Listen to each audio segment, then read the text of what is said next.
Hi everyone, welcome to my channel. In this video, I will talk about the clavicle. First, I will say you the features and the site determination, and in the next video, I will be talking about the attachment, the clinical and the important question your external may ask. So clavicle is a long bone. It supports the shoulder so that the arm can swing clearly away from the trunk. The clavicle transmits the weight of the limb to the sternum. So what are the features? First we will talk about the shaft. So this is the shaft of the clavicle, which is having a lateral 1/3 and the lateral 1/3 and the medial 2/3. This is the lateral 1/3 and the medial 2/3. Lateral 1/3 is flattened as clearly you can see from above downwards, and medial part is rounded.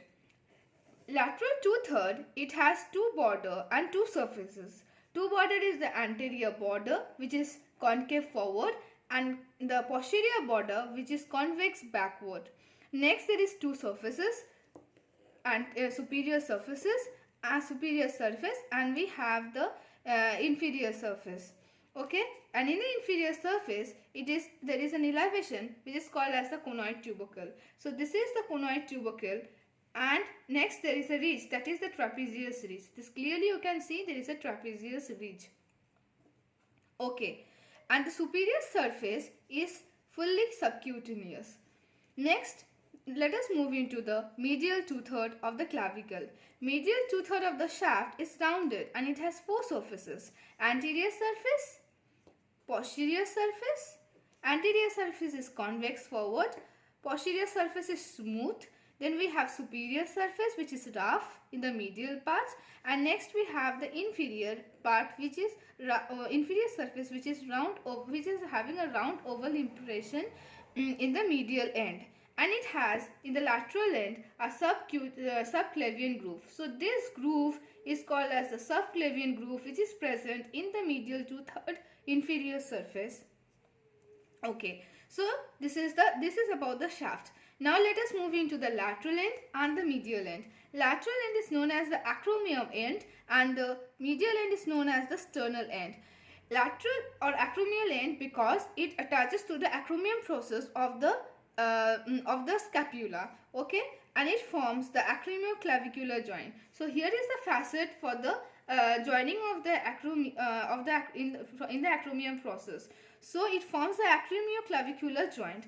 Next we have the medial or the sternal end. So this is the medial or the sternal end, which is quadrangular in shape and articulates with the clavicular notch of the manubrium sterni and forms the sternoclavicular joint.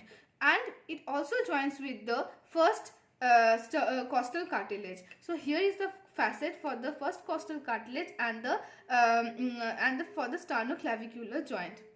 So these all are the features you have to know. Next, let me tell you about the site determination. Which sided bone I am having, so that you can also guess which sided bone you are having too. So first you have to remember the 3 points. What are the 3 points? The lateral part is flat and the medial part will be rounded. Okay, and next it is the shaft is slightly curved, which is having the convexity forward, and in its medial 2/3 it is having a convexity, and in the lateral 2/3 it is having a 1/3 it is having a concavity forward. So these two things you have to remember. And the third thing is the inferior surface, it is present the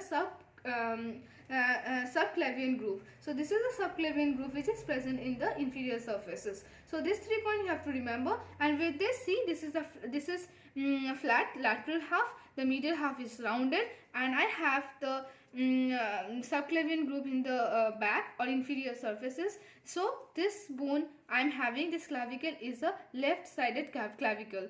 So please do check your bone and see which sided bone it is. Okay, so that's all for today. Thank you. Do like, share and subscribe my channel. Comment below and also follow my Facebook and Instagram page for more updates.